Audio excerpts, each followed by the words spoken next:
604 Records presents Versus, and I am this week's episode host, Ingrid Borges, and my guest is Andrew Bishop from WAASH. Hello. And many other bands, but today we're going to talk about WAASH. How's it going? Well, no complaints. So I kind of wanted to see from the very beginning, what would be your first memory of you making music? If you can remember. My or first someone told you, I memory, playing music, really? Or just music in general? What do kids do? You just sing a song or something? Yeah. Yeah, oh gosh. Coincidentally enough, it was with a friend who I'm about to go fly to Toronto on Friday for his wedding. But yeah, we were I don't know, 9 years old, 10 years old or something. We were into music, and his dad was his parents were split, and his dad each week would mail us guitar magazines, and guitar magazines like Jimi Hendrix, bootlegs, and weed, really. And he would send them up to us, and we would get a package once a week. His dad was a total hippie and sold grass down here in Vancouver. We grew up in the interior.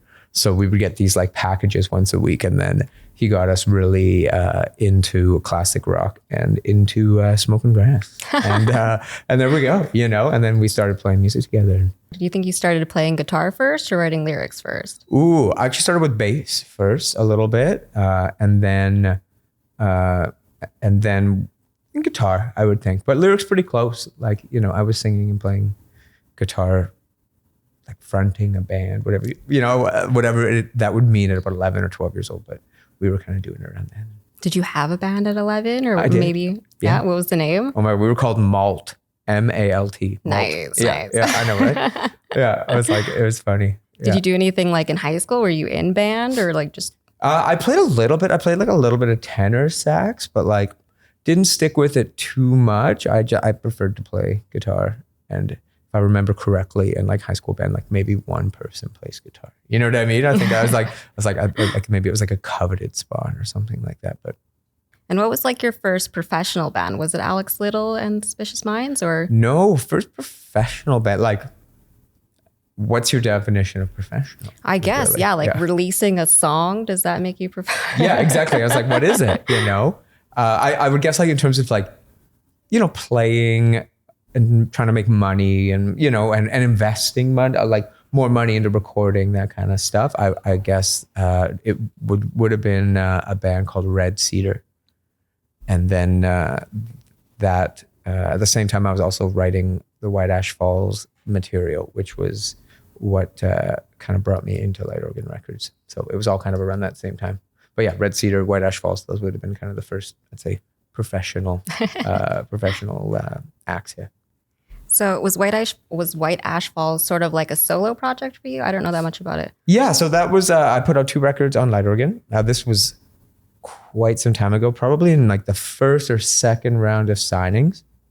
So this would have been 12, 13 years ago, maybe at least. And it started off kind of as a solo stuff. At the time I was touring, playing bass for a couple bands, and then I had Red Cedar, which I was fronting, and I was also writing kind of some country folk stuff. So I made a couple records in that world. Did a couple Canadian tours, did all the gigging, all that kind of stuff. And that was kind of that was it, And then what made you want to start your current project, WAASH? Ooh, I don't know, something a little different. White Ash Falls was the last time I was kind of singing, fronting a band, I guess, and that would have really ended, I would say, probably close to 10 years ago, to be honest, in terms of hustling, and then I kind of took more of a side role in a lot of bands. So at the same time, White Ash Falls signed another band I play in,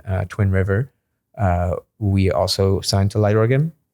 So at the time, I was able to kind of focus on Twin River and doing the co-writing with Courtney. She took more of the lead and was doing the vocals and lyrics in that band. So I just kind of got to play my guitar, help with production, and then kind of similar thing with Suspicious Minds. Yeah. So does it feel nerve-wracking to be a front man again, or it's just riding a bike? It was a little bit at first. It had been a while. It was more do I have it? You know what I mean? I was oh, can I still do this? And especially with the first White Ash Falls record, it had been, the first WAASH record, it had been quite some time. So I went out and saw an old friend of mine, Colin Stewart, who's a recording engineer and producer.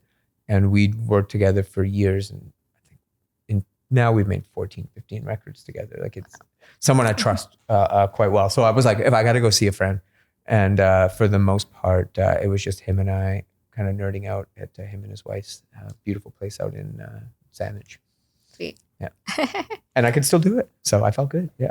Nice. And I know like it sort of started out solo, but now you have this incredible band. Like everybody's in it. Louise Burns, Cody Hiles, James Younger. So what made you want to add all these people to your group? I was fortunate enough to have Cody with me on the first record, playing drums, and same with Mike Rosen. And Louise sang on the first one. But very fortunate even just to have timing to get everybody together because it's so tough. When was making this record, I wanted to still have Louise involved if possible, and same with Cody and Mike. And just the nature of the timing, just everybody was available, and I wanted to try bringing everybody in, so I did. And I have to say it worked out pretty well. Nice, yeah. It was like incredible to see. Like I saw the video for Please Stay Me, which I do want to ask you about. Yeah. But yeah, just like seeing like such a massive band, because I feel like most of the time you see like 3 people, 4, 5 maybe tops. So it's fun, especially just to add all that in there. Yeah. And I wanted to ask, like, how much input do you get on like what Louise is going to sing or what Cody's going to play, or you just let them do it and you kind of work together? Yeah, like for the most part, it's a little bit different for different instrumentation. Often I'll have a bit of an idea, but at the same time, like when it comes to Cody, it's like I just trust his instincts. And when it came, especially for this record, my thought was, if somebody has an idea that isn't in my head already, I'm going to try it out. And if I don't like it, I can just take it off. You know what I mean? But I didn't need to do that. But there's this kind of like, I was like, well, some people can get a little tense when suggestions are made. It's never really been my vibe, but I wanted to really make sure that like, I wanted everyone to feel comfortable with what they do. And so this one was really fun when we originally came and recorded 3 songs. Please Sedate Me was one of them. And I also brought in Courtney Ewan, who I play with in Twin River, to come in. And James Younger was producing, and again, Cody and Mike, and I had Jeff Ennis doing some synthesizers. So he was locked in another room, and he was kind of in his own room, and we just let him do his thing. And he just kind of like would pop his head out and like, "This is what I've got for you." And we would listen to me like, "Dude, this is incredible." But in the end of that first session, we were recording "Please Sedate Me," and I hadn't finished lyrics yet. The second verse kind of wasn't done, and there was a few things I wasn't sure of. And I'm such a fan of Louise's lyrics and with Courtney, and I had them here, so I thought, why don't you help me?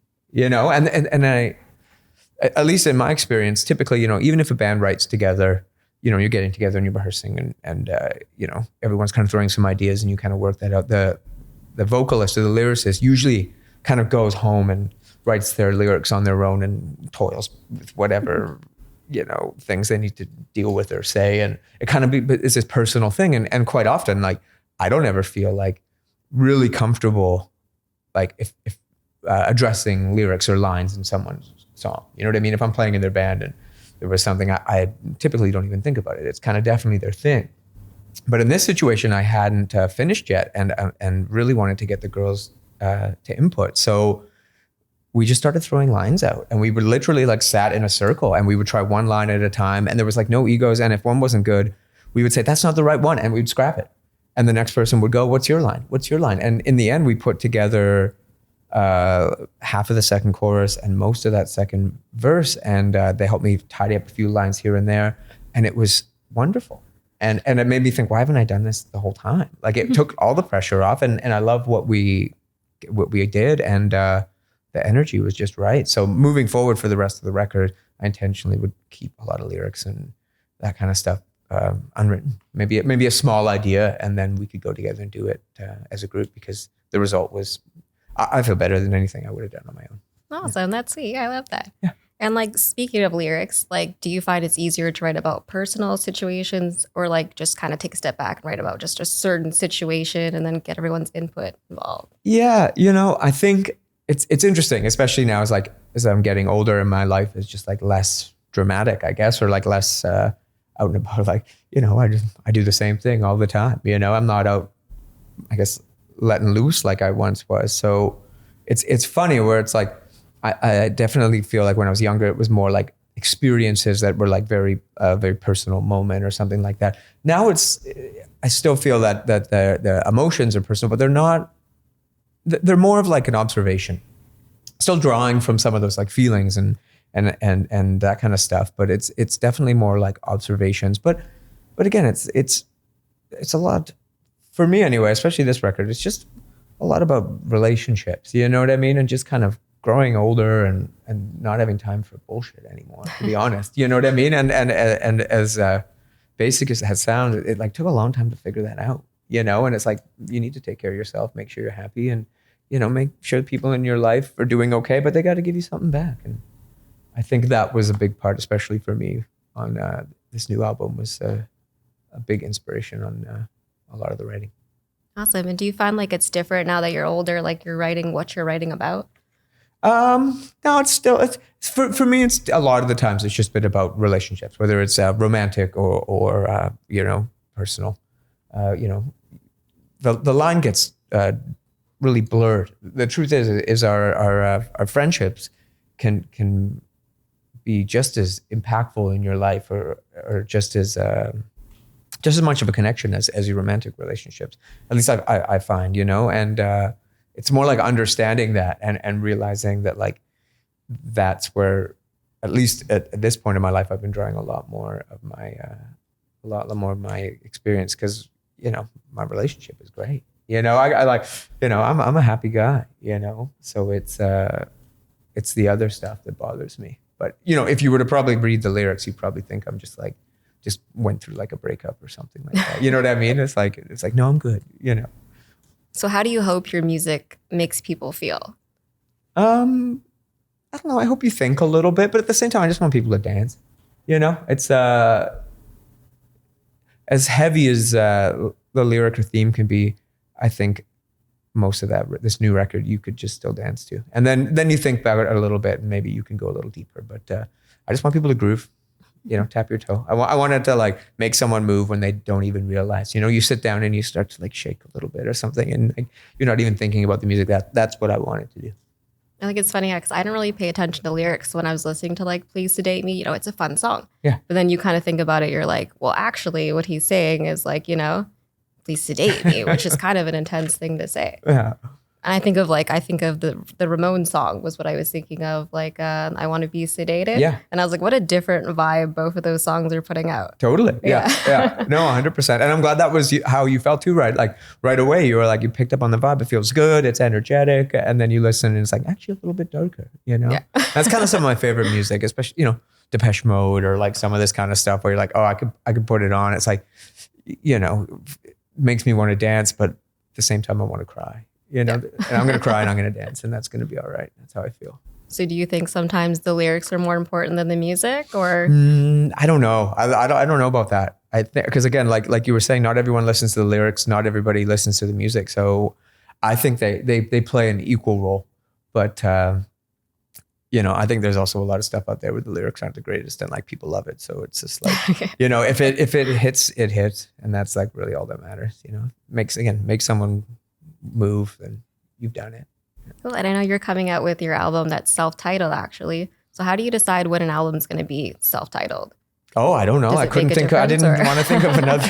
I didn't want to think of anything else. Even it looked right. And the way that I just, again, pictured the name and the just the title WAASH on it. To me, it was nice and clean. Easy. Rolled off the tongue. So you get you don't really get many chances to do that. So I was like, okay, I'm just gonna do it. And that's it. Perfect. Yeah. And I just want to wrap things up by saying, what's next for you? Ooh, okay. The album's coming out. I think there's another album's new coming song. out. Some gigging. Would love to hop back in the studio. I got some new ideas, kind of, perking a little bit. Jamming, getting rehearsals ready, that kind of stuff. But for the most part, I think working on new material and hopefully having a good summer. Yeah. Yeah.